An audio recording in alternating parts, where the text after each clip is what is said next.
Assalamualaikum warahmatullahi wabarakatuh. Alhamdulillahilladzi arsala rasulahu bil huda wa dinil haqq liyuzhirahu 'alad dini kullihi walau karihal musyrikun. Asyhadu an la ilaha illallah wahdahu la syarikalah wa asyhadu anna Muhammadan 'abduhu wa rasuluh, amma ba'd. Faqad qala Allah Ta'ala fi kitabihil karim, a'udzu billahi minasy syaithanir rajim. Bismillahirrahmanirrahim. Innamal mu'minuna ikhwatun fa aslihu baina akhawaykum wattaqullaha la'allakum turhamun. Wa qala an-nabiy sallallahu alaihi wasallam, al-muslimu lil muslimi kal bunyan yashuddu ba'duhum ba'da. Wa qala la yu'minu ahadukum hatta yuhibba li akhihi ma yuhibbu li nafsihi. Shadaqallahul azim wa shadaqan nabiyyul karim. Jemaah salat subuh Masjid Jabal Ar-Rahmah beserta seluruh pengurus DKM yang saya muliakan, alhamdulillah tiada henti kita selalu bersyukur kehadiran Allah Subhanahu wa taala yang masih terus memberi kita anugerah nikmat, kesehatan, karunia, wabil khusus adalah nikmat akidah yang sahih, nikmat berukhuwah al-islamiyah, sehingga kita mengerti kemana kita mesti berwala dan barra. Jadi jemaah sekalian, ini penting sekali karena perkara al-wala wal bara itu adalah min qaimah atau min maddatil aqidah. Ini adalah terkait dengan aqidah, wala wal bara. Al-wala kemana kita berpihak, al-bara kemana kita menunjukkan menjaga jarak.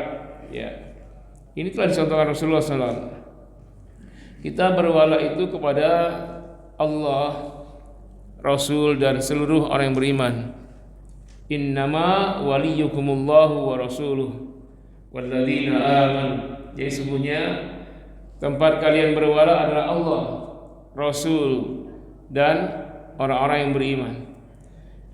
Jemaah sekalian, untuk mendukung hal ini maka Islam punya konsep, yaitu al-ukhuwah al-islamiyah, persaudaraan Islam. Ini hari ini harus kita ingatkan kembali karena persaudaraan yang dilandasi dengan kesamaan daerah, asal kampung yang sama, atau seperti ponakan dan pamannya, maka itu diungkap dengan ikhwatun. Menarik kita lihat di Al-Quran, kalau lafaz ikhwan terulang di Al-Quran sebanyak 22 kali. Keseluruhannya menunjukkan saudara yang tidak sedara, tidak senasab. Ada 7 kali lafaz ikhwatun. Ikhwatun yang diikat dengan hubungan darah itu 7 kali. Menarik di sini, 6 kali diantaranya menyebutkan langsung saudara-saudara, yaitu ketika Allah menyebutkan pembagian waris dari saudara kandung ke saudara kandung yang lain, maka diungkap dengan ikhwatun. Tapi ada satu lafaz diungkapkan dengan ikhwatun tidak terkait dengan saudara, yaitu surat Al-Hujurat surat 49 ayat 10, di mana Allah menyebutkan a'udzubillahi minasyaitonir rajim, innamal mu'minuna ikhwatun fa aslihu baina akhawaykum wattaqullaha la'allakum turhamun. Sesungguhnya hanya, kalau innama itu membatasi, menekankan, sudahlah inna itu menekankan, taukid, ma itu kembali al-hasr lil ikhtisas, khusus. Sesungguhnya hanya,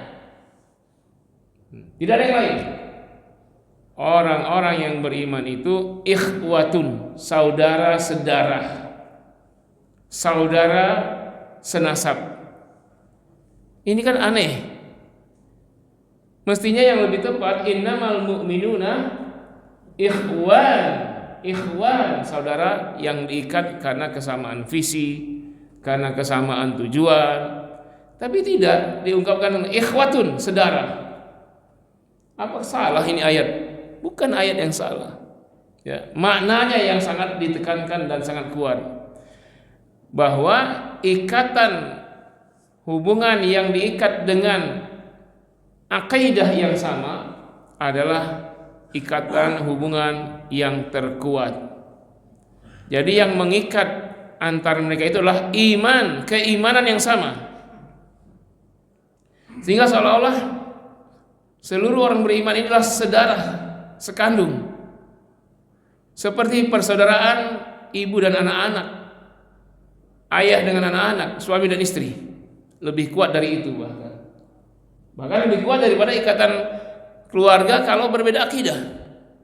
Kenapa? Karena kekuatan ikatannya diikat dengan sesuatu yang tidak ada batasnya dari dunia sampai akhirat, yaitu akidah yang sama, keimanan yang sama.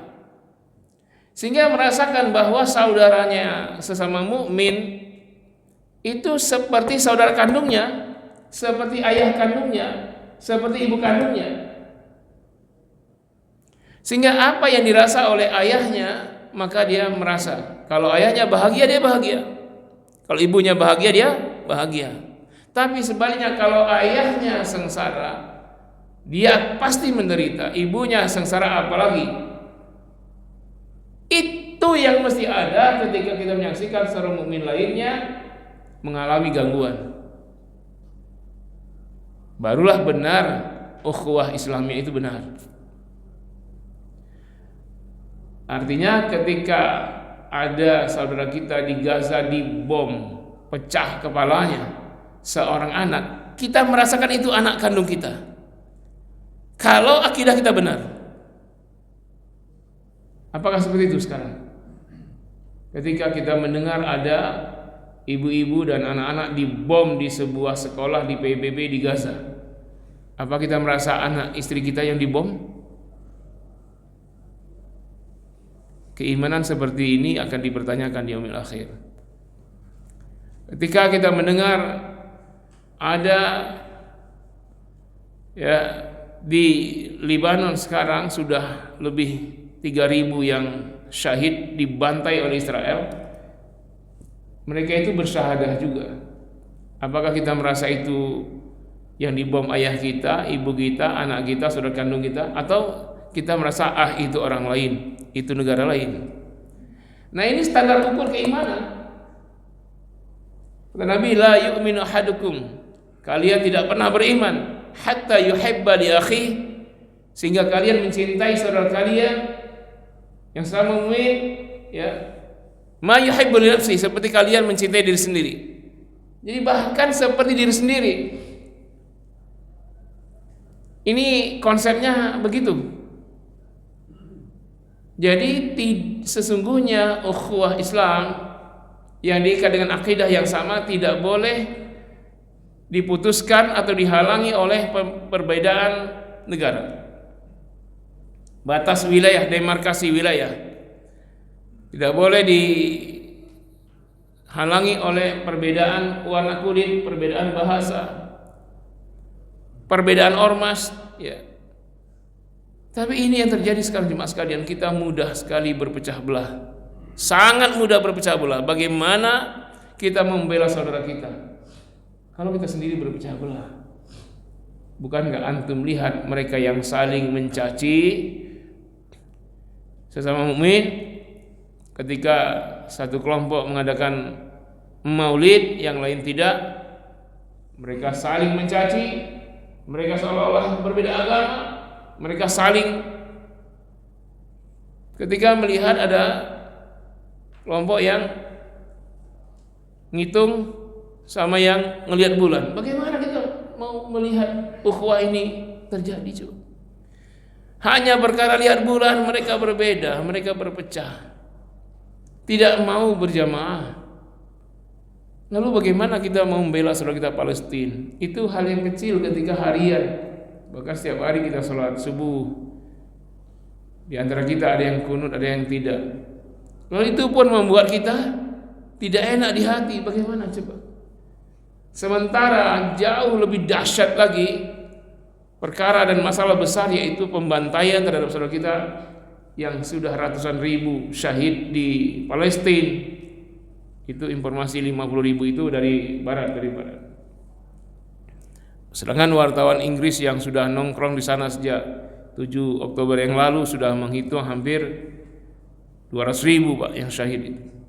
Yang luka-luka lebih banyak lagi. Dan sekarang ketika Israel kembali ngebom Lebanon, ngebom Suriah, yang terjadi seluruh negara kaum muslimin berpikir utamanya menyelamatkan warga negaranya saja.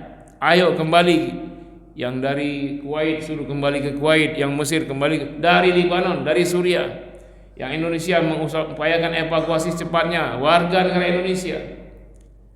Penting itu memang warga negara diutamakan, betul. Tapi keselamatan kaum muslimin seakidah di Lebanon itu bukan orang lain, saudara kita juga sama, yang mestinya kita prioritaskan untuk diselamatkan nyawanya. Dengan cara apa? Ya, Israel telah menunjukkan tidak ada itikat baik sama sekali sejak berpuluh-puluh tahun. Bahkan kalau kita tarik sejarah sampai beribu-ribu tahun yang lalu, mana ada Israel yang ingin damai itu, mana ada. Ya, walaupun mereka keturunan Nabi Yakub, Nabi Ishak bin Ibrahim, tetapi dulu mereka memang bangsa yang mulia karena darinya banyak diturunkan para nabi. Tetapi sekarang merekalah bangsa yang paling durhaka, yang paling celaka sedunia. Ya, mereka hanya mengerti bahasa pembantaian, pembunuhan. Dan itu disaksikan oleh miliar-miliar manusia yang lain dari berbagai negara termasuk kaum muslimin.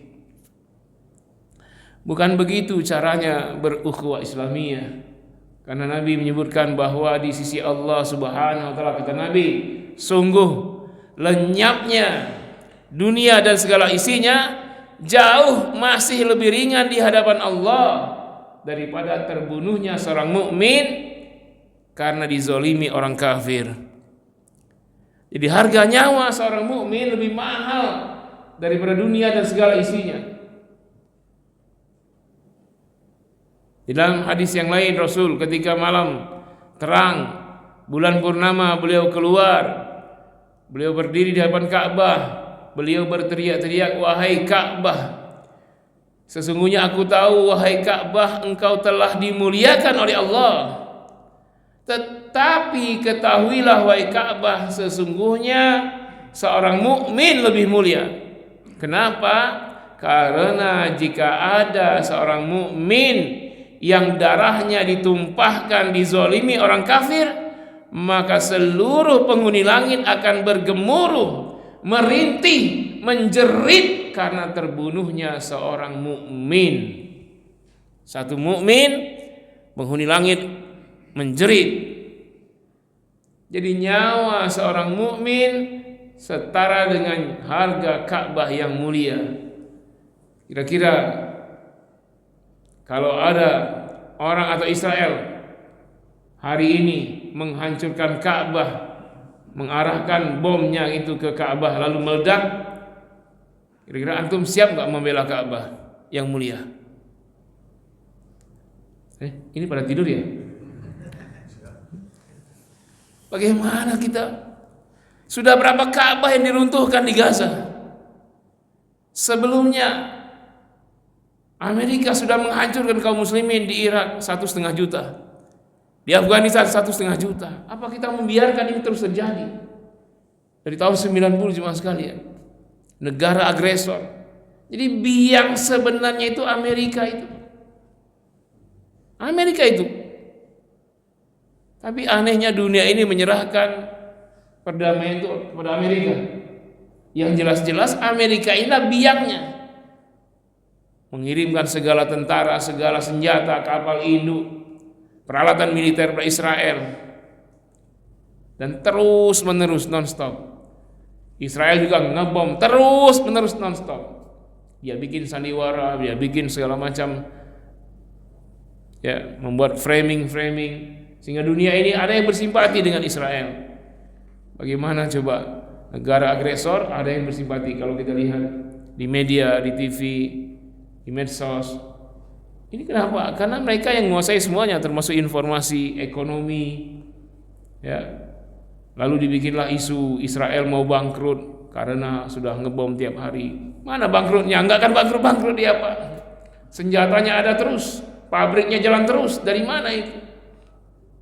Pabrik senjata itu jalan dari minyak yang dikirimkan Arab Saudi, sehingga tank baja bisa jalan, pesawat tempur bisa jalan, bisa ngebom. Apa susahnya Arab Saudi berhenti ngirim minyak? Apa susahnya? Kalau kita nyalakan Arab, apa kita nggak salah? Duitnya kenapa ada terus, Pak? Karena kita taruh uang kita di perbankan sistem Yahudi itu. Nah itu dipakai, Pak. Kita belum apa-apa, mereka sudah pakai itu. Diledakkanlah jadi bom, jadi pesawat, dibayarkan itu ke Amerika. Kita yang taruh duit. Dia seenaknya saja itu. Hari pertama tanggal 7 Oktober itu dia sudah merampas seluruh APBN Palestina, habis. Dirampok oleh Israel, sudah habis. Jadi dia hanya pencet-pencet keyboard, dah selesai. Semua berpindah, transfer, berpindah, blokir, diambil alih. Makanya tidak akan pernah kekurangan senjata Israel, tidak mungkin kurang senjata karena dia paling kaya. Lagi sistem perbankan ini memang betul-betul mendukung Yahudi. Ya. Kaum musliminnya senang saja tuh. Waduh, taruh semua. Di abang ABC, di abang tidak mandiri, di abang pokoknya yang konvensional lah paling senang. Diiming-iming bonus, diiming-iming dapat mobil, dapat ini, dapat bunga, riba. Berupaya juga dengan segala dalil-dalil menghalalkan yang haram seperti ini, yang ancamannya neraka jahanam, ya. Bahkan sekecil-kecil riba itu sama saja perang dengan Allah dan Rasul. Ya ayyuhalladzina amanu taqullaha wa dharu ma baqiya minar riba in kuntum mu'minin. Hai orang beriman, takutlah kepada Allah, tinggalkan renyah-renyah riba. Sisa riba, renyahnya tinggalkan. Sekecil apapun. Ya, tinggalkan. Jika kalian benar-benar beriman kepada Allah. Fa illam taf'alu, kalau tak kalian tinggalkan sekecil apapun riba, fa'dzanu biharbi minallahi wa rasulih, maka umumkanlah perang dengan Allah dan Rasul. Jadi kita mau membela saudara kita Palestina, sementara kita sedang diperangi Allah dan Rasulnya, gimana? Dan alasannya apa? Kita nggak bisa lepas dari riba ini, Ustaz. Iyalah, tidak bisa lepas dari membela Yahudi dengan uang riba itu. Sistem yang jelas-jelas bobrok sekali, tetapi dipakai di dunia dimanapun. Ya, malah senang kalau jadi kepala cabang di abang mana, abang ABC, abang dan seterusnya, mengambil nafkah dari riba. Bagaimana kita minta tolong kepada Allah? Ya Allah, bantu saudara kami Palestina. Kita berdoa kepada Allah sementara kita berperang dengan Allah dan Rasulnya. Lalu cari-cari dalil untuk menghalalkan yang riba ini. Kata Allah dalam surah Al-Baqarah 282 itu yang panjang sekali itu. Ya. Agak panjang lah, setengah halaman mungkin. Alladzina ya'kuluna riba la yaqumuna illa kama yakumul ladzi takhabbathu syaitanu minal mas. Orang-orang yang makan riba tidaklah beraktivitas kecuali aktivitasnya seperti orang gila yang kemasukan setan. Orang gila nggak bisa terima dalilnya. Jadi kalau orang-orang yang riba berdalil ini, bagaimana orang gila berdalil? Sudah gila kemasukan setan, gimana? Ya normal saja kemasukan setan, nggak bisa terima Pak dalilnya. Lagi kesurupan, menurut saya babi halal. Bagaimana? Orang kesurupan ngomong. Apalagi yang kesurupan itu orang gila. Allah yang bilang seperti itu. Lalu berdalil riba itu seperti jual beli. Ya, seperti jual beli karena sama-sama menguntungkan uang. Dia pakai dalil macam. Dan semua dana itu dipakai untuk kepentingan Yahudi di dunia ini. Kalau terjadi perang, Pak, sekali saja dia pencet truk, udah kembali dana kita dirampok jadi dana mereka semua. Ya, dan negara ini memang diatur dengan sistem riba. Pinjam uang, utang negara, utang lagi, utang riba. Sekarang kerepotan, berapa triliun bayar bunga banknya saja? Negara ini harus bayar bunga utang berapa? 700 triliun setahun. 700 triliun, Pak. Hanya bayar bunganya per tahun itu, Pak. Bukan bayar pokoknya itu. Masih juga program pinjam lagi.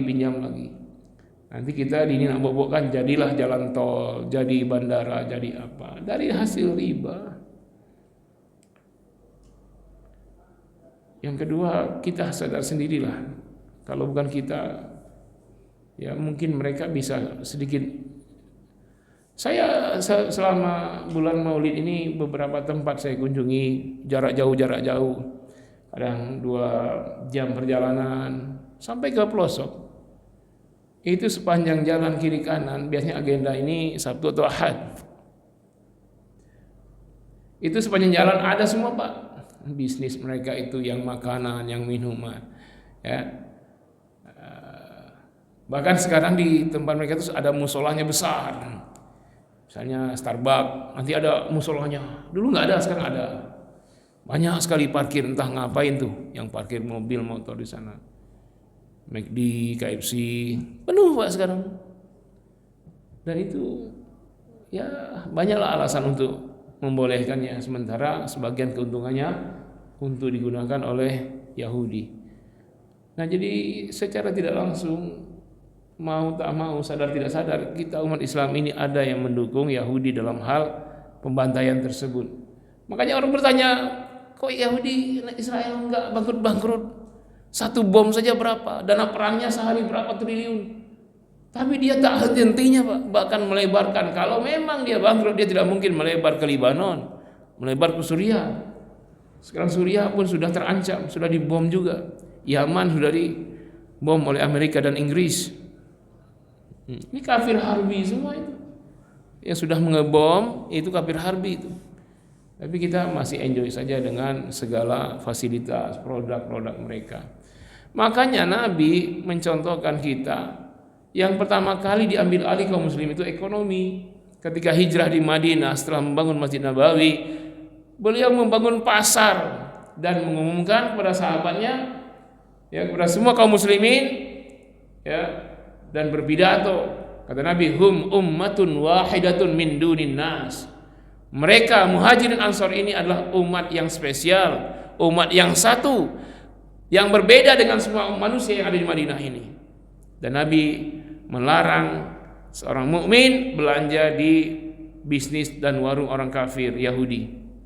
Nggak ada, Pak. Jadi sejak awal hijrah pun kalau bahasa kita, seperak pun tak ada yang belanja dengan Yahudi kaum muslimin. Hanya 6-10 bulan Islam menguasai ekonomi Madinah. Makanya Nabi bisa eksis berkuasa di Madinah. Kenapa? Karena ekonomi dipegang kaum muslimin. Bahkan baru hijrah 2 tahun diserang oleh pasukan koalisi di perang Badar dengan ribuan pasukan, tak tergoyahkan, Pak. Kenapa? Karena megang ekonomi.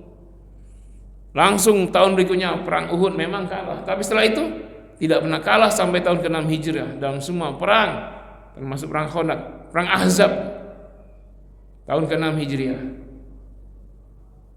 Setelah tahun ke-6 Hijriah, lihat apa yang terjadi setelah pasukan Ahzab habis, semua kelaparan, semua akhirnya pulang ke negaranya masing-masing, pulang ke Mekah dan semuanya.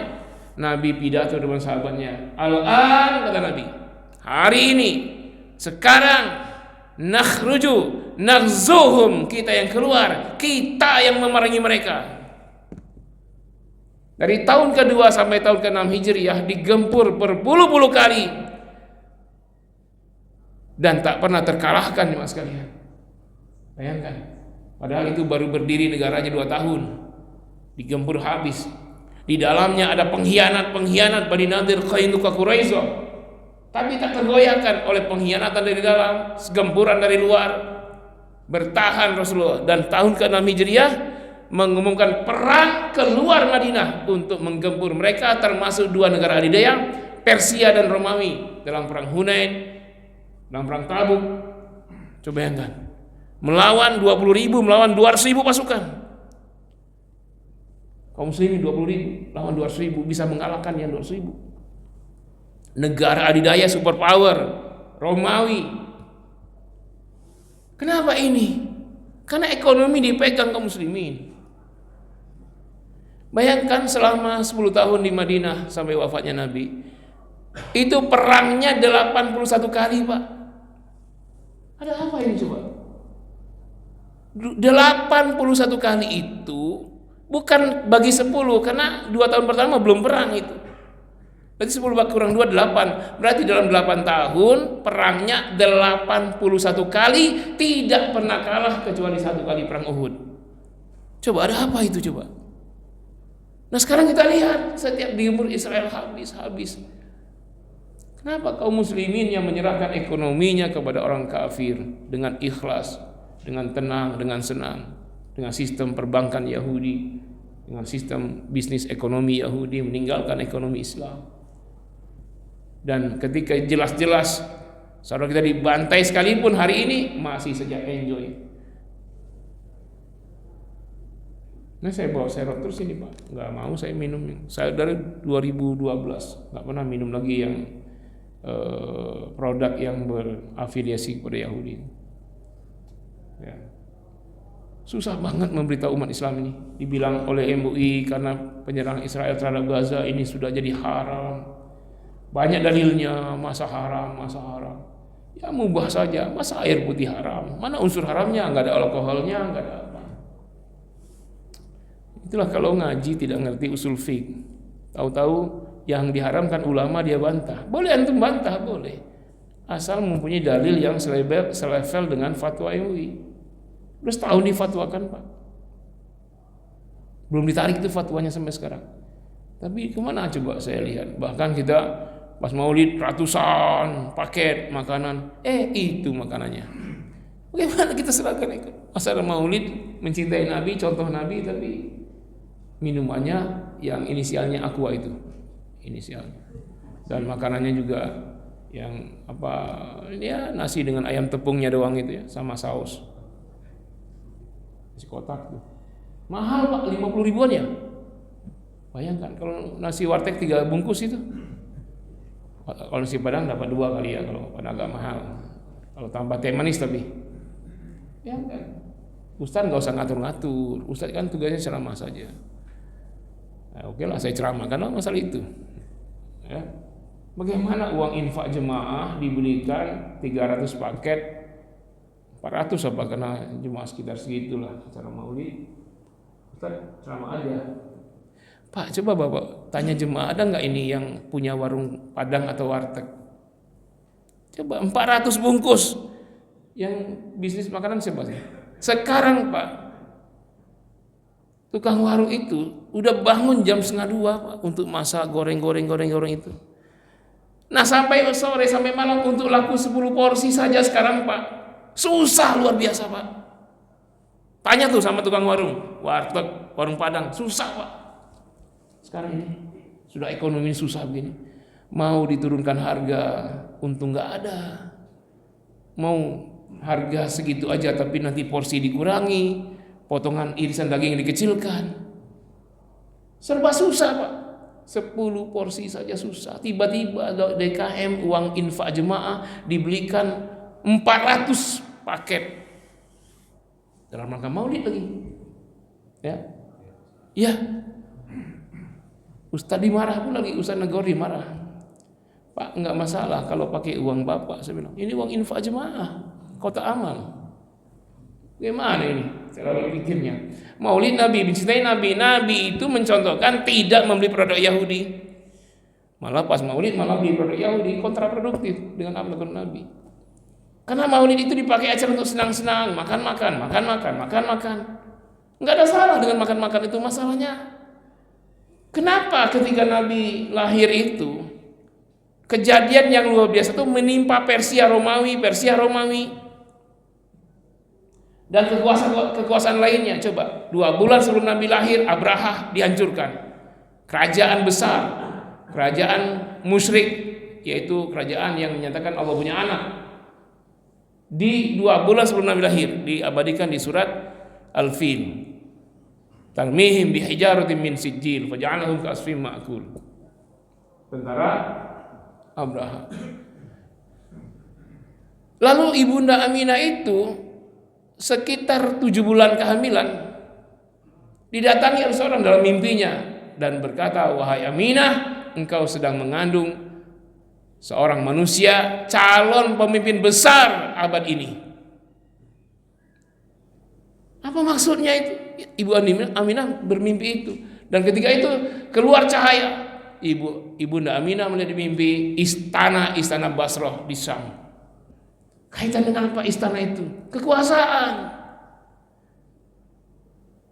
Di hari kelahiran Nabi, malam kelahiran Nabi itu, istana Persia gempa dahsyat, tetapi rakyatnya tidak gempa, hanya istana saja. Sampai 10 balkon istana itu roboh, sehingga sana rajanya pindah. Dan api abadi Persia, penyembah Majusi itu penyembah api, padam setelah ribuan tahun menyala. Api abadi itu tidak lagi menyala selama-lamanya setelah itu. Ada apa itu coba? Kerajaan Persia, api abadi, malam hari Nabi lahir. Di malam Nabi lahir itu juga seluruh kerajaan Romawi, ahlul kitab yang membaca kitabnya menyaksikan di langit mereka bintang besar dengan cahaya yang sangat terang. Maka berteriaklah jemaat-jemaatnya, ya, Nabi akhir zaman telah lahir, Nabi akhir zaman telah lahir. Mereka siap-siap beriman, tetapi mereka dihalangi oleh penguasa-penguasa mereka di malam hari Nabi lahir itu. Itu maulid Nabi itu. Dan anehnya di Mekah, di Ka'bah itu ada 360 berhala, semuanya roboh di malam Nabi lahir, tanpa ada gerakan, tanpa ada gempa. Coba Nabi lahir terkait dengan apa? Kekuasaan Persia Romawi, Abraha. Memang Islam harus mengambil alih kekuasaan. Misi utamanya membersihkan dari kesyirikan, padamnya api yang disembah. Lalu di malam itu juga terjadi likuifaksi, ya, gereja-gereja Bukhairah tenggelam dalam tanah. Ini terkait dengan kesyirikan, membersihkan kesyirikan menjadi tauhid. Itulah misi 13 tahun Nabi di Mekah. 10 tahun di Madinah sudah misi pengambil alihan kekuasaan. Aneh sekali kaum muslimin tidak mau mengambil alih kekuasaan. Dia serahkan ke orang kafir, aturlah negara ini dengan kalian, dengan cara kalian. Kenapa harus kaum muslimin yang berkuasa? Karena dengan cara itulah syariat Islam bisa diterapkan. Kalau syariat Islam diterapkan, itulah disebut dengan rahmatan lil alamin, rahmat bagi seluruh alam. Coba 1300 tahun Islam berkuasa sejak zaman Nabi, Khulafaur Rasyidin, Bani Umayyah, Abbasiyah, Utsmaniyah. Mana ada perang dunia, pembantaian. Islamnya ngatur dunia. Pembangunan mercusuar, Eropa yang gelap gulita becek semua jadi mulus, jadi terang. Banyak penemuan, ulama-ulama besar. Tapi kaum muslimin sibuk berpecah belah saja. Lihat bulan aja mereka berpecah belah. Orang kafir sudah nginjak-nginjak bulan, umat Islam lihat bulan masih berpecah belah. Kamu kapan? Besok. Kami sekarang tarawih. Kamu kapan lebaran? Kami 2 hari lagi. Inilah kaum muslimin. Bagaimana mau bela saudara Palestina dan bagaimana dihisab nanti. Ada ayat waqifuhum innahum mas'ulun, kata Allah. Wahai malaikat, hentikanlah semuanya, semua manusia yang sedang mengadakan perjalanan di yaumil mahsyar. Innahum mas'ulun, sesungguhnya semuanya akan dimintakan pertanggungjawaban. Imam Ibnu Katsir dalam tafsir Ibnu Katsir menafsirkan ayat ini, apa yang pertama kali dimintakan pertanggungjawaban seorang muslim? Kata beliau, yus'aluna 'anid dam. kita akan dipertanggungjawabkan tentang darah saudara kita yang tertumpah. Sekarang berapa? Katakanlah hitungan mereka di Gaza sudah 50.000 yang syahid, kemudian dan mayoritas anak-anak dan wanita, kemudian ratusan ribu luka-luka, dan sekarang semua negara membiarkan Gaza sendirian dalam keadaan kelaparan, tinggal menunggu ajal, sekarat Pak sudah. Tak ada bantuan yang masuk, sibuk semuanya mengambil warga negaranya di Libanon, ngurus warganya semua, nggak ada yang ngurus Gaza sekarang. Nanti satu warga, misalnya di yaumil akhir ada persidangan Allah, ditanya, kita ini bukan ditanya apa yang kamu lakukan ketika saudaramu di Gaza dibantai, bukan begitu. Dihadapkan satu anak Gaza itu yang pecah kepala kena bom, nanti kita di yaumil akhir disidang dengan dia. Bukankah ini saudaramu? Iya, kita jawab. Apa kata mereka? Tidak ya Allah, mereka bukan saudara kami. Ketika kami dibantai, mereka diam saja. Mereka sibuk pilkada, coblos, tim ses, kampanye, serangan fajar. Tak peduli. Mereka teriak, aina antum ayyuhal mu'minun, kalian di mana wahai umat Islam? Kami sedang dibantai. Nah, apa jawaban? Kami sedang sibuk ngurus tim sukses. Nah, selesai satu, bukan selesai Pak. Ini yang kedua. Untuk yang kedua lagi, anak Gaza yang patah tangannya, patah kakinya, kemudian ibu-ibu yang dibom, semuanya dengan semua anggota tubuhnya yang buyar itu akan dihadapkan satu persatu sampai jumlahnya berapa?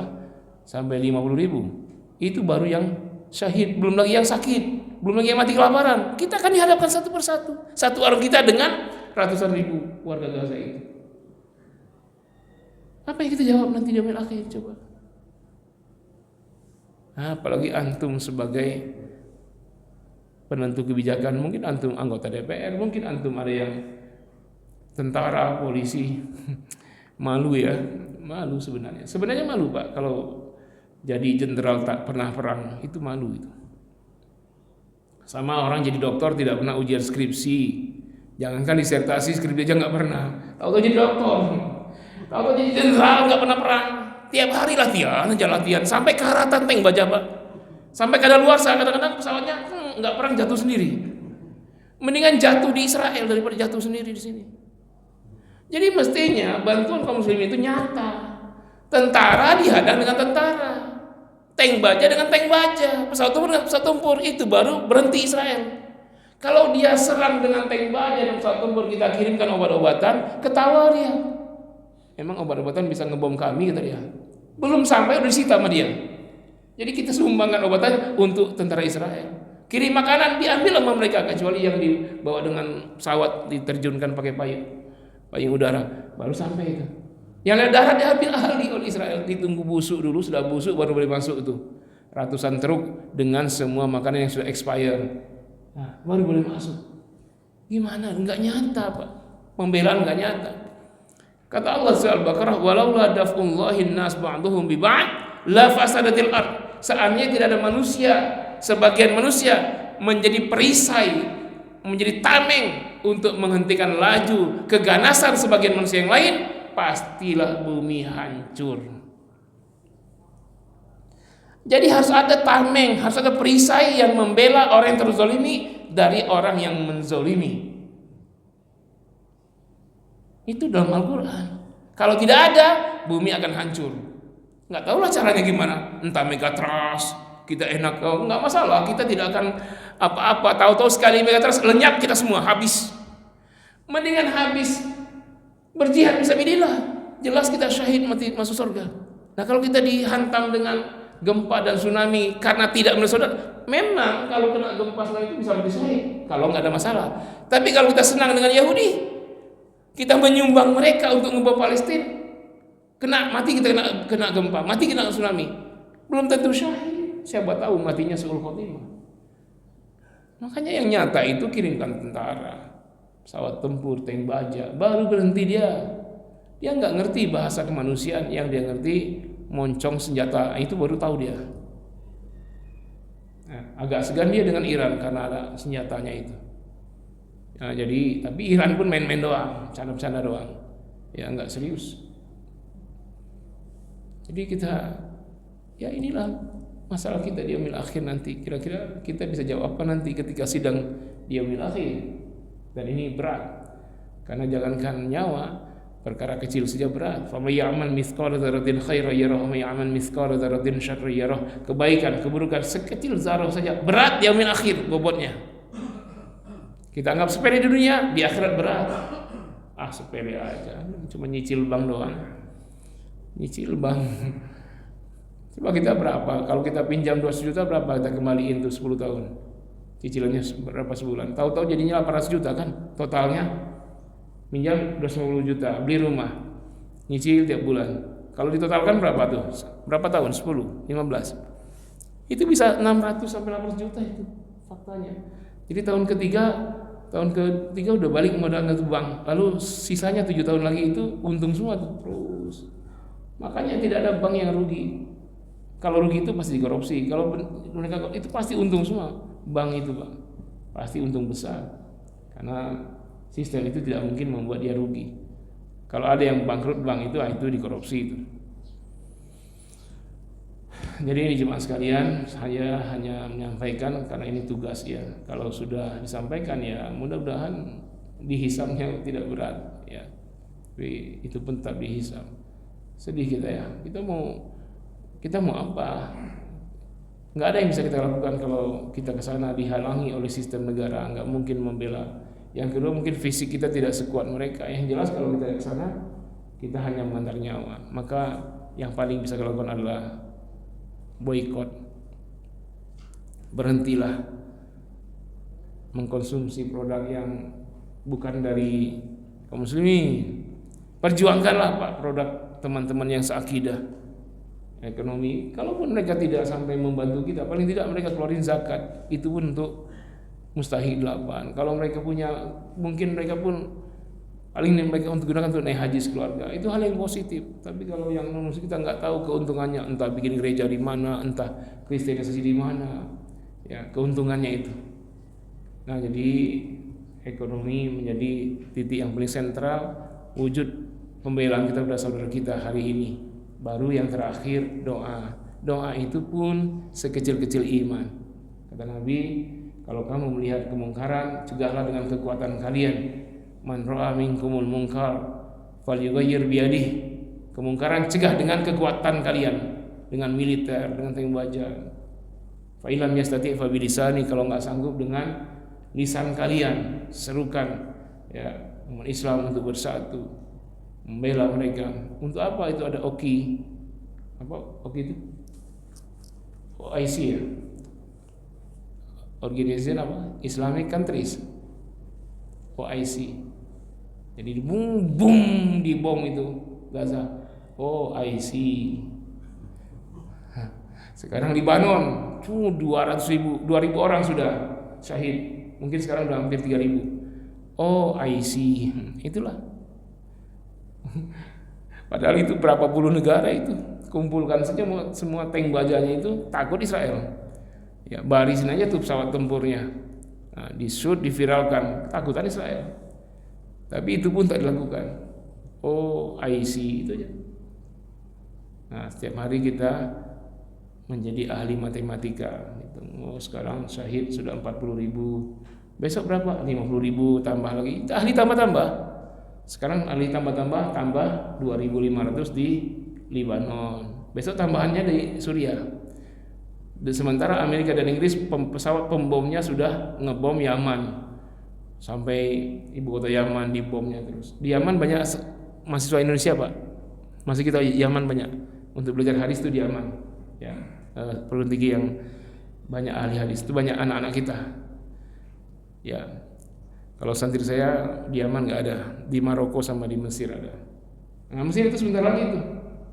Ya setelah Gaza, Libanon, Suriah, yang paling dekat siapa? Mesir. Yordania kenapa nggak Yordania? Yordania telah menunjukkan, bukan nggak tahu lah kalau pemerintahnya, rakyatnya yang dekat perbatasan mengibarkan spanduk bendera-bendera We Love Israel. Makanya nggak dibom di Yordania itu.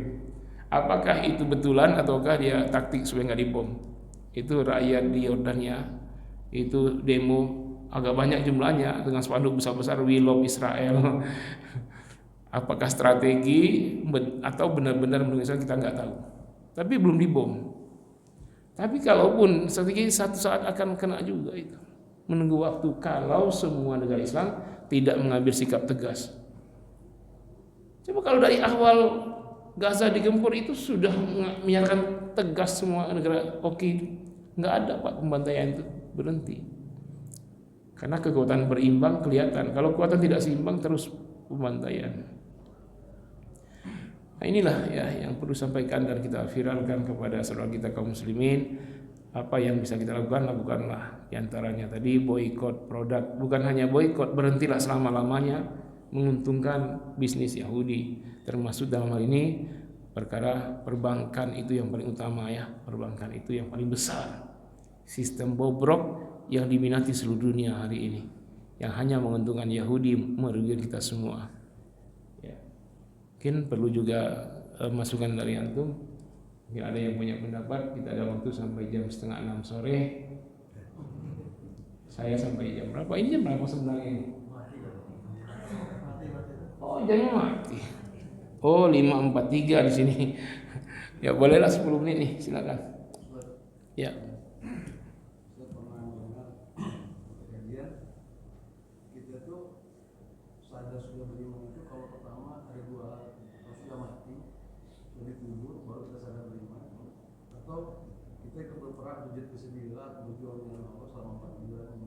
Selama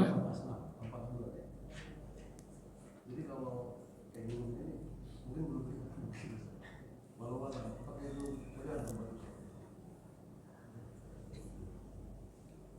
yang itu satu pemikiran.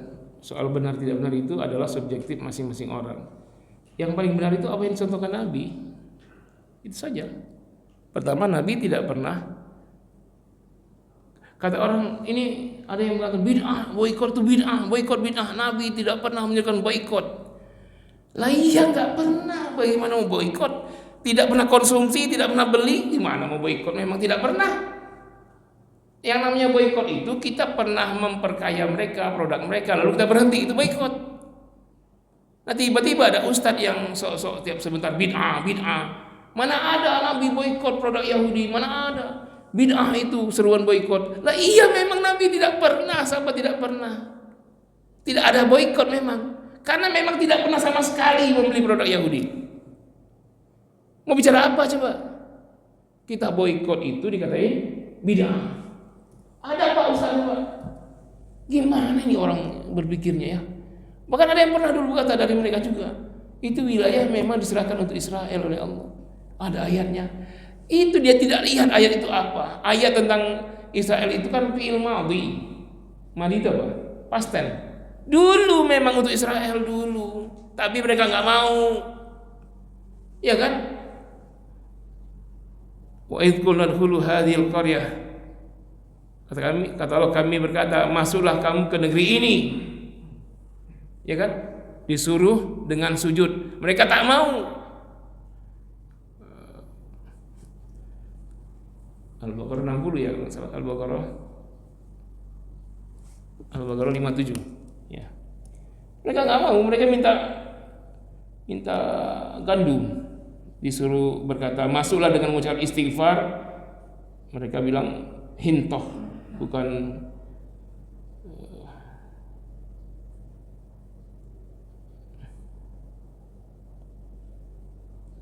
kenapa surat Luqman yang dibuka ini? Al-Baqarah. Wa idh qulna dkhulu hadhil qaryata fakulu minha haitsu syi'tum ragadan wa dkhulul baba sujjah. Masuklah ke negeri Palestina ini dengan sujud. Wa dkhulul baba sujjada wa qulu hittatun naghfir lakum khatayakum, sambil berkata, ya Allah kami mohon ampun, pasti kami akan mengampuni dosa kalian. Wa sanazidul muhsinin, kami akan tambah nikmat bagi orang yang berihsan. Mereka enggak mengatakan istighfar, mereka masuk bukan hintoh. Hintoh itu bahasa Ibrani artinya astagfirullah. Tapi yang kata apa? Hintoh, minta gandum. Bukan minta ampun, minta gandum. Enggak mau dia. Ya karena nggak mau mereka terusir, namanya di apa namanya ya tihuna, bermuter-muter jadi padang pasir, tidak jadi masuk Palestina. Dan itu fil amr, fil dulu memang ada fil madhi di Al-Quran untuk mereka, tapi mereka tak mau. Yang jelas itu adalah wilayah kaum muslimin yang menjadi kiblat pertama ketika kaum muslimin sholat ya ke Al-Aqsa.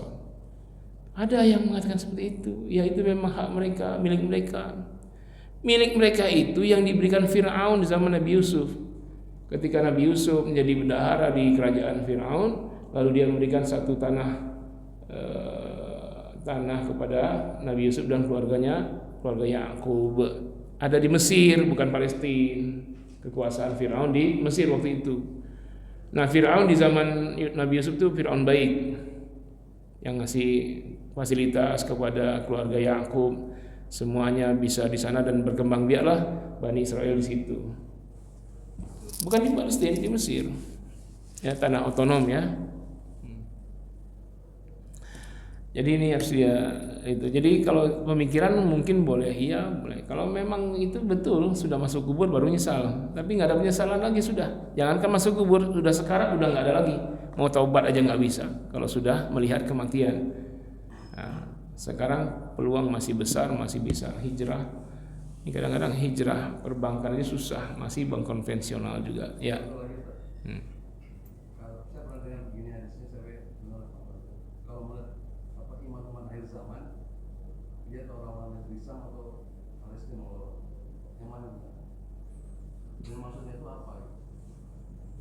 Ya, nggak tahu juga saya. Itu kata orang apa hadis. Yang jelas nanti memang seluruh mata akan mengarah ke sana, karena di dalam hadis disebutkan bahwa malhamah kubro, perang besar akhir zaman itu bukan perang kaum muslimin lawan musyrikin, bukan lawan orang kafir, tapi perang melawan Yahudi. Semua hadis-hadis yang menunjukkan perang akhir zaman itulah perang kaum muslimin lawan Yahudi, bukan kaum musyrikin. Isyarat Nabi ini menyuruh kita untuk bersiap-siap sebelum terjadi perang itu. Gimana caranya? Jangan perkaya Yahudi. Dengan begitu mereka bisa banyak senjata, banyak kekuatan. Karena nanti akhir zaman itulah yang terjadi. Dan kaum Yahudi inilah nanti yang menyambut Dajjal, bukan orang musyrik. Yahudi, Pak. Nah, sampai nanti di akhir perang itu kaum muslimin akan memenangkan perang, sehingga orang Yahudi berlari kemanapun, tak ada tempat dia bersembunyi kecuali tempat itu akan berkata, "Hei Muslim, di sini ada Yahudi, kejarlah dia, tangkap dan bunuhlah." Batu akan bicara, dinding akan bicara, triplek sebagai penghalang apapun, tembok bicara, "Hei Muslim, di sini ada Yahudi, tangkap dan bunuhlah dia." Bicara semua kecuali satu pohon Gorgot itu. Nah, jadi memang isyaratnya perang akhir zaman kaum muslimin dengan Yahudi. Kenapa Nabi beritahu? Supaya kita waspada, jangan memberi kekuatan besar pada mereka, karena nanti mereka akan membantai kita semua melalui pimpinan mereka yang namanya Dajjal itu. Dan Yahudi itulah yang menyambut Dajjal nanti. Bukan orang musyrik, bukan PKI, bukan komunis. Memang itu juga menyerang kita, tapi di akhir zaman yang terbesar perangnya itu adalah Yahudi itu, Pak. Memang arahnya ke sana, di Syam, Yordania, Palestina, Libanon, itu negara Syam tuh, negeri Syam, termasuk Suriah. Ya, Palestina, Yordania, Libanon, Suriah. Nah, itu Syam, sebagian Turki. Syam. Ya. Nah, memang sekarang sudah mendekati. Cuman jangan begini, kan kata Nabi begitu, berarti memang benar hadis Nabi, kita kan ke sana. Jangan begitu. Nabi memberitahu kita supaya waspada. Sebelum semuanya terlanjur, maka hati-hatilah kalian. Mungkin kalian tidak mengalami, tapi anak kalian, nanti cucu kalian, muslimin, mau nggak kita nanti anak kita ya dibantai, disembelih oleh pasukan Dajjal yang mereka juga Yahudi. Nah, tetapi sebelum masa itu kata Nabi akan tegak satu daulah khilafah Islamiyah as-saniyah, yang kedua, yang akan dipimpin oleh Imam Mahdi. Nah, berarti kita dulu dong yang berkuasa kalau versi hadis. Sebelum Yahudi dengan Dajjalnya kita dulu. Nah, berarti kita akan menyambut kita dulu yang akan berkuasa menguasai dunia ini dengan khilafah Islam di bawah pimpinan Imam Mahdi. Nah, urutannya kita dulu Pak di akhir zaman nanti dengan waktu yang sama mudah-mudahan dengan sebelumnya. Ya, ketika Islam berkuasa 1300 tahun dulu, nah mungkin nanti segitu juga. Kalau segitu kan panjang nih masa depan. Nah, tapi kita harus beroptimis Pak. Jadi kalau ada hadis seperti itu, ya jangan kita kita percaya hadis memang Yahudi akan besar dan akan memerangi, kita nggak apa-apa karena hadis itu benar. Iya benar, tapi itu urutannya terakhir, yang duluan kita dulu. Summa takunu khilafatan ala minhajin nubuwah asaniyah summa sakata. Nanti akan ada khilafah Islam yang kedua yang besar dan Nabi terdiam setelah itu, setelah baca hadis itu. Jadi kita optimis ya. Jadi memang hadis-hadis tentang akhir zaman dan malhamah kubra itu mengarahnya ke Syam, Palestina, Lebanon, Yordania, Suriah. Nah, itu nanti arahnya ke sana semua. Saya nggak sebut Israel, memang dia bukan negara, belum ada. Itu kan caplokan, bukan. Ustaz kok nggak sebut negara Israel? Maksud itu Palestina, itu milik Palestina, itu bukan Israel. Ya, gimana? Assalamualaikum warahmatullahi wabarakatuh. Waalaikumsalam. Kalau Pak Ustadz tadi singgung masalah ada pendai yang membid'ahkan, ada upaya dari Ustadz sendiri untuk merangkul para dai supaya satu visi dan misi memerangi mereka. Memerangi mereka tuh maksudnya dai itu nggak diperangi ya. Ini cuma pemikiran, pendapat. Ya kita tidak terima pendapat itu. Ya, masa boikot bid'ah. Jangan begini cara berpikir Pak. Setiap yang tidak ada zaman Nabi lalu kita lakukan sekarang adalah bid'ah. Bagaimana pendapat seperti itu? Kita itu ada begini, soal sesuatu yang ada jutnis, petunjuk teknis dan jutlak, petunjuk pelaksanaannya dari Nabi, itu yang kita rubah, itu yang bid'ah. Nabi sudah bentuk jutnis jutlaknya, kita rubah itu Pak. Tapi kalau tidak ada jutnis jutlaknya, tidak ada yang bid'ah. Anehnya ketika mereka membid'ahkan maulid, mereka bilang boikot bid'ah. Mereka dari Arab sana, yang jelas-jelas haram itu tidak mereka apa-apain. Misalnya konser di Arab. Sekarang konser di Arab gila-gilaan Pak. Bahkan ada Jeddah ya, Riyadh season ya. 6 bulan Pak pesta terus, konser-konser. Bahkan ngundang Pitbull, tahu Pitbull? Yang kalau lagu-lagunya itu, lagu rap itu yang porno-porno itu penyanyi latarnya itu. Terus ngundang Korea, itu kan jelas-jelas kenapa itu tidak mereka gubris.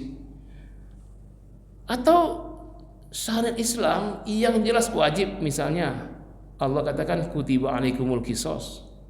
Allah wajibkan qisas. Kenapa mereka menggubris maulid yang tidak ada ayatnya? Yang jelas ada ayatnya kutiba alaikumul qisas. Diwajibkan qisas. Mereka enggak gubris. Harusnya itu yang menjadi patokan. Mereka dari Arab. Nah, di Arab sudah terlaksana qisas.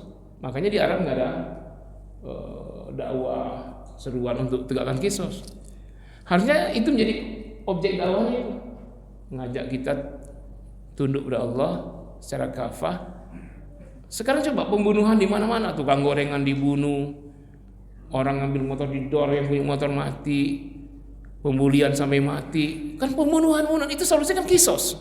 Kenapa mereka tidak konsensi itu yang jelas-jelas? Ya ayyuhalladzina amanu kutiba alaikumul qisas. Kalau beriman diwajibkan kepada kalian menegakkan kisos. Ayatnya jelas. Ayatnya itu jelas. Ya, penunjukan ayatnya jelas dan tidak ada khilaf ya para ulama soal wajibnya qisas. Kenapa itu yang tidak diperjuangkan? Kenapa yang digubris kita mau boikot dikatain? Jadi soal bid'ah itu tidak semua yang tidak ada zaman Nabi kita adakan sekarang itu bid'ah. Ya. Jadi teknisnya ada jutnis dari Nabi, ada jutlak dari Nabi, itu dirubah, itu yang bid'ah. Kalau perkaranya nggak ada ya perkara yang tidak ada lalu kita letakkan hukum di situ, itu yang bid'ah. Perkaranya nggak ada sama Nabi kita letakkan hukum. Misalnya maulid kita letakkan wajib, nah itu bisa bid'ah. Sebaliknya meletakkannya haram juga menjadi bid'ah. Iya kan? Karena nis dan jutlaknya tidak ada zaman Nabi. Nah kita ribut pecah di situ. Sementara Palestina dibantai nggak dibahas. Coba bayangkan sekarang soal mendukung Yahudi dengan sistem perbankannya, nggak ada yang gubris, semuanya asik dengan sistem Yahudi, enak, pembayaran gampang, tinggal transfer, tinggal taruh, tinggal ini, tinggal scan. Jadi kita dimudahkan dengan sistem, dimudahkan menyumbang Yahudi. Coba satu aja Pak, sekarang antum lihat sistem perbankan kita. Saya punya uang 1 miliar, saya taruh di bank A. Berapa uang saya? 1 miliar kan? Nanti uang saya 1 miliar itu dipinjam oleh orang Cina misalnya. Apakah diambil uang itu cash? Enggak, dia taruh di bank juga kan? Nah sekarang uang saya berapa di bank? 1 miliar. Padahal udah dipinjam tuh sama dia. Nah sekarang yang si Cina itu pinjam, si B itu pinjam, dia taruh di bank B. Uang dia berapa? 1 miliar. Ada 2 miliar. Fakta uang berapa? 1 miliar. Nanti uang yang di B itu dipinjam lagi, taruh di C, kemudian dipakai oleh si D. Ada 1.000 orang, ada 1.000 miliar, 1 triliun. Fakta uang berapa? 1 miliar. Tapi uang itu udah jadi 1 triliun, itu dari mana rumusnya begitu? Dan orang enjoy dengan cara begitu. Kenapa? Ada jaminan. Jaminannya dari yang menjamin pun tidak terjamin. Coba bayangkan. Nah sistem itu berjalan sampai sekarang terus. Jadi pemilik sesungguhnya yang sudah ngambil, yang sudah pakai, itulah pemilik sesungguhnya. Antum simpan uang di bank 5 miliar, itu jangan-jangan sudah dipakai. Makanya ketika Muhammadiyah mau ambil uangnya di bank BSI, berapa triliun itu? 16 ya. Cuma 3 triliun yang bisa diambil. Kemana sisanya itu? Nah itu yang terjadi sekarang Pak. Sistem begitu kita pakai. Kalau saya punya uang 1 miliar, bukan bank, dipinjam oleh Bapak, saya nggak ada uang lagi Pak, habis. No. Tapi dalam sistem ini enggak, Bapak pinjam 1 miliar, tapi saya tetap punya 1 miliar. Coba gimana coba itu? Bukankah itu ilusi? Sistem ini masih dipertahankan. Yang diributkan cuman bunga bank itu mah perkara kecil. Yang besar-besar seperti ini, yang besar seperti ini. Dan yang kedua, coba uang itu dipakai dalam rukun pinjam meminjam, mesti ada akad ijab kabul antara pemilik uang dengan peminjam, ada ijab kabulnya dan jelas yang dipinjam apa. Itu rukun pinjam meminjam. Tapi siapa yang kita nggak tahu, siapa yang ngambil uang kita dipinjam orang begitu saja, yang minjamin bukan pemiliknya, dia hanya sebagai moderator. Bank itu kan cuma moderator, cuma peran doang. Lah, Bapak sekarang coba taruh uang. Kalau Bapak tahu bahwa uang Bapak mau dipinjam Cina sekarang 1 miliar, Bapak simpan nggak di bank? Tapi kan kita tahu, tapi masih nggak simpan. Bapak yang taruh di bank itu 5 miliar, itu Bapak dengan ikhlas meminjamkan uang Bapak dengan siapapun tanpa Bapak tahu. Padahal kalau Bapak didatangin Ustadz, Pak pinjam uang 1 miliar Pak, pesantren saya belum jadi, Bapak kasih nggak? Ustadz minjam duit mau bikin pesantren 1 miliar, kasih pinjam nggak Pak? Saya kebetulan lagi bangun ini, ada yang mau minjamin 1 miliar, selesai itu pesantren saya. Nggak ada yang ngasih pinjam Ustadz. Tapi antum simpan di bank 2 miliar, itu antum minjamin orang lain dan tidak tahu siapa yang minjam. Itu secara hukumnya muamalatnya tidak sah, pinjam-pinjam gitu. Pemilik tidak tahu siapa yang minjam, pemiliknya kita. Bank itu bukan pemilik. Lalu bank itu dari mana dapat keuntungan?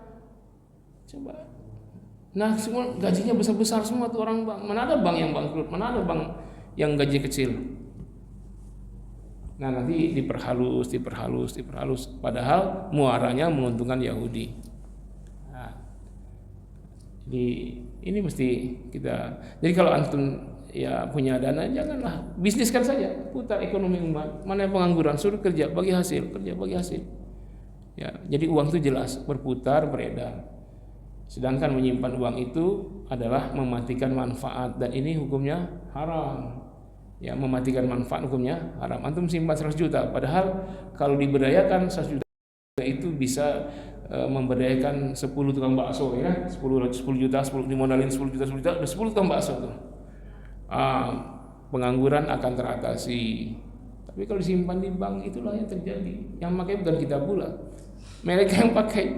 Antum simpan di bank, dia bikin perumahan, antum beli, antum yang bayar, antum yang modal, antum yang bayar, ya enggak?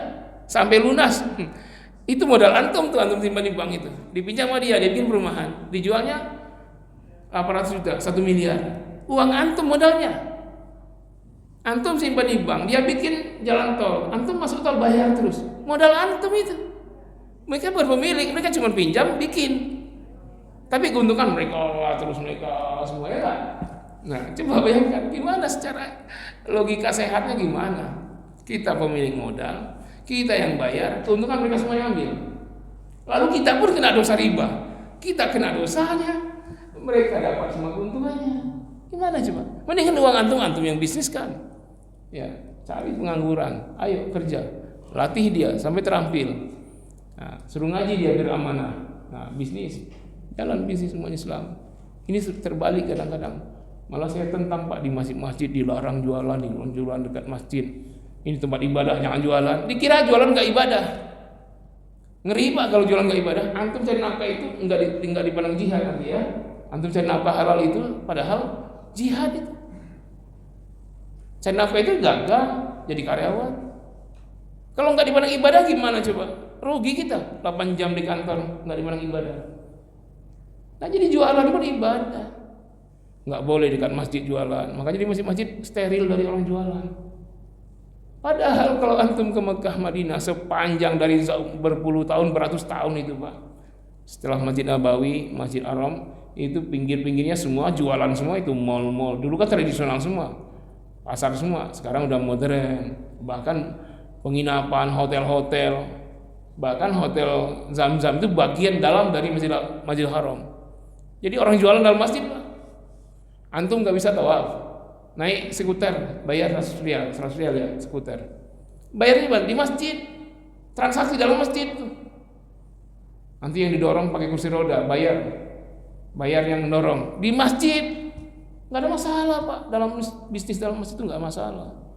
Di Masjid Nabawi, nah cuman etikanya dijaga. Jadi kita jauhkan bisnis dari masjid, akhirnya yang ambil alih ekonomi mereka semua oligarki. Kita yang punya kepentingan, mereka yang ambil untung. Nah, coba kita ini ngumpul subuh ini, kalau keluar ibu nggak perlu cari lagi. Kalau lepas sudah ada orang jual sarapan. Nanti bapak mau kerja mau apa tidak perlu masak lagi, sudah ada yang jual kaum muslimin depan masjid. Dan habiskanlah, belanjalah di warung yang seakidah. Belanjalah produk teman kita yang seakidah. Itulah nanti yang mungkin akan menambahkan kita. Ya, tapi kalau masih produk mereka juga, lalu membantah fatwa MUI, kita siapa? Ya. Nah, ini yang saya sampaikan. Ya, ini semua pemikiran ya, bukan sesuatu yang qat'i, tapi pemikiran yang berkembang. Tapi kita berpihak kepada pemikiran yang ada landasannya. Ya, apalagi perkara muamalat itu tentu saja ada kaidah-kaidah secara sistem ekonomi Islam, bukan secara pikiran kita semata. Ya, termasuk mereka yang membid'ahkan boikot itu, mereka tidak paham sejarah. Ya, Nabi memang tidak pernah boikot sama sekali karena Nabi tidak berinteraksi bisnis dengan Yahudi. Sejak awal Nabi hijrah, Nabi memperjuangkan bisnis Aus dan Khazraj yang sudah ada di Madinah untuk diperbesar, bukan Bani Nadir. Padahal pasar terkenal itu pasar Bani Qainuqa yang paling besar. Tapi Nabi memperjuangkan bisnis Aus dan Khazraj yang telah menjadi Ansor, yang telah Muslim, dan itu melibatkan Muhajirin. Muncullah dari Muhajirin akhirnya konglomerat besar. Ya, selain Utsman bin Affan yang sudah lama kaya, ada lagi Abdurrahman bin Auf. Ya, ada lagi yang lain, muncul konglomerat besar yang mendukung dakwah fisabilillah Rasulullah di Madinah. Ya, ini saja jemaah sekalian, mohon maaf kalau bertemu ampun. Akhirnya kafar menjadi subhanakallahumma bihamdika asyhadu an la ilaha illa anta astaghfiruka wa atubu ilaik. Wassalamualaikum warahmatullahi wabarakatuh.